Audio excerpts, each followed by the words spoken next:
piece it back together again. Season 2 of Peacemaker is over, so let's talk about the season. Season 2, after discovering an alternate and more desirable world, Peacemaker is forced to face his traumatic past and to take the future into his own hands. As we know with this season, it takes place in the new DCU, retconning some stuff from Season 1 as, well, that was in the DCEU. Could get a bit confusing at times, but it's whatever. Within this season, we do see John Cena come back as Christopher Smith, Peacemaker, and John Cena continues to prove that he is a great actor in this season. I think this season did good with exploring Peacemaker's traumatic past, and I think it did good with the character stories for the most part, character arcs, but by the end of it with episode 8, it did wrap up the character arcs perfectly well in my opinion, but it just felt like that there were very little payoff after all that. With how episode 8 turned out,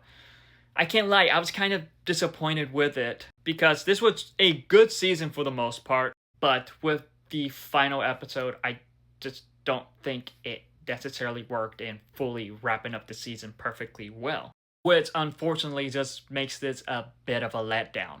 And I can't lie, I'm like a little bit disappointed in it. With the finale, it felt like that they were like going to set up a huge confrontation with this alternate Earth, but we did not get that.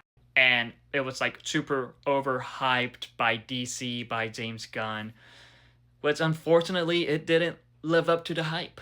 And that's what disappoints me. But with that, I got to say that is pretty much my only negatives with this season. But with this, it does have some pretty raunchy moments, especially in the very first episode that gives the Herogasm a run for its money. It does have great character moments like I mentioned plenty of times, and it does have some pretty cool action. Even a very cool action scene with Eagly. But unfortunately with how this season ended, I can't lie, I'm a bit mixed about it. Because we did get a lot of great moments, but just with that ending and just that payoff, it is a bit disappointing.